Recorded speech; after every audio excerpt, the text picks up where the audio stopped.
গাজা উপত্যকার সঙ্গে মিশরের সীমান্তে পুরোটা দখল করেছে ইসরায়েলি সেনাবাহিনী।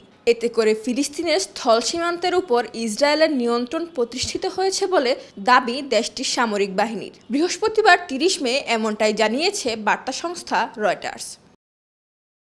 বুধবার আইডিএফ মুখপাত্র ড্যানিয়েল হ্যাগারি বলেন, সীমান্ত এলাকা ফিলাডেলফি করিডোরে কৌশলগত নিয়ন্ত্রণ নিয়েছে তেল আবিব। মিশরীয় সীমান্তবর্তী রাফায় সেনা তৎপরতা সম্পর্কিত একটি ভিডিও প্রকাশ করেছে ইসরায়েলি প্রতিরক্ষা বিভাগ, যা হামাসের বিভিন্ন ঘাঁটি ও টানেলে অভিযানের চিত্র বলে দাবি হ্যাগারের।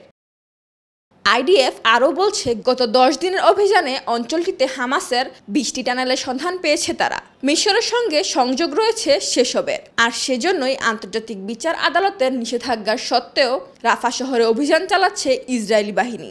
23 লাখ গাজাবাসীর অর্ধেকই আশ্রয় নিয়েছে সেই শহরটিতে।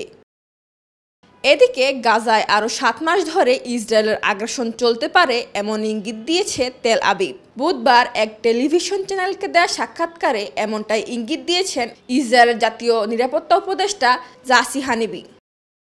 হানিবি বলেন, চলতি বছরের শেষ নাগাদ চলতে পারে হামাস বিরোধী অভিযান। রাফায় চলমান অভিযানের পক্ষে যুক্তি দিয়ে তিনি বলেন, 2007 সালে হামাস উপত্যকার নিয়ন্ত্রণ নেয়ার পরই চোরাকারবারিদের স্বর্গরাজ্যে পরিণত হয়েছে অঞ্চলটি।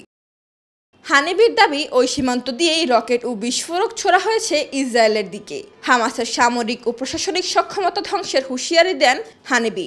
হানিবি আরও বলেন, ইসরায়েলের সার্বভৌমত্ব রক্ষার্থে নির্মূল করা হবে ইসলামিক জিহাদ সহ অন্যান্য ছোট ছোট স্বাধীনতাকামী সকল সংগঠনগুলোকে।